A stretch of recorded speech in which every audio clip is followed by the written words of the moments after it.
D-Lo 404 Boxing. Alright, y'all. So Errol Spence Jr. got a unanimous decision over Danny Swift Garcia. No surprises there. Pretty much figured that EJ was going to outwork him. The work rate was going to be too much for Danny to keep up with. And quite honestly, the work rate and the jab were probably the two biggest differences in the fight. Both guys landed a lot of power shots on each other. Looked good. Errol, had some ring rust. Danny seemed to have a little ring rust. But quite honestly, both guys, after they felt each other out, in the first couple of rounds, the fight was, it was a pretty back and forth affair. There were some rounds that were very close. A lot of times those rounds go to the champion. So, it's kind of how the fight played out, but I will say Danny Garcia, while getting outworked, because his jab was non-existent, EJ landed, probably I want to say 80 jabs or something to Danny's maybe 15, 17 or something like that. And then I think the power shots were kind of equal, and of course, I know the CompuBox punch stats and all that is not 100% accurate, but I'm just using that as a barometer. It kind of, it's an indication of what actually took place in the fight. They both were landing power shots, landing counters on one another, landing, right hand, Danny Swift Garcia was landing this right hand lead to the body, pretty much with regularity, but then EJ was digging to the body with hooks. They both landed big shots up top. I mean, man, it was a good back and forth affair that, somebody had to lose, somebody had to win.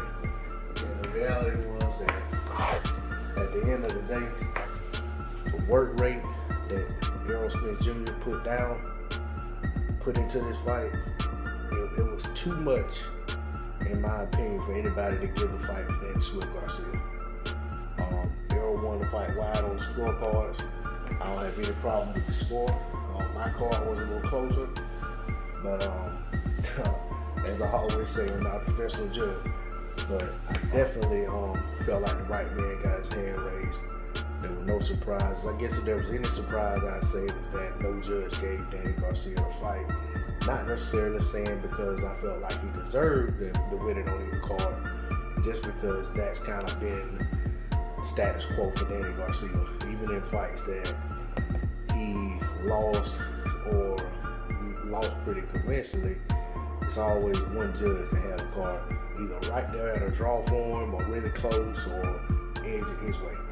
But, at the end of the day, I'm even glad that didn't happen, because there's one more thing for people to be upset about it, arguing about it, debating about it unnecessarily. You know what I'm saying? So I'm glad that didn't take place. Much respect for Errol Spence Jr. I'm happy to see him get a win.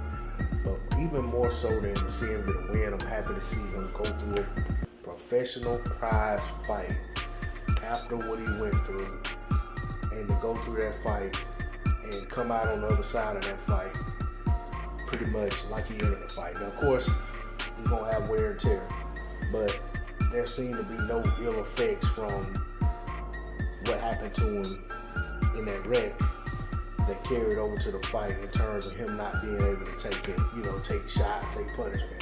The only thing that looked off to me in terms of the shots that he was taking was the way he was responding to body shots.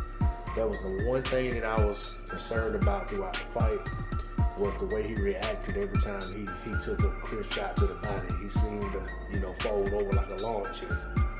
But that said, none of that deterred him from getting the job done. Like I said, going in, the best man was going to win the fight, regardless of who's been off, regardless of who's on a wreck, regardless of whatever the case might be, that the best athlete, the best boxer, the best man was going to win on fight night. Errol Spence Jr. got that W. Much respect to him. On to the next one for Errol Spence Jr. D-Lo 404 Boxing. I'm out. Peace.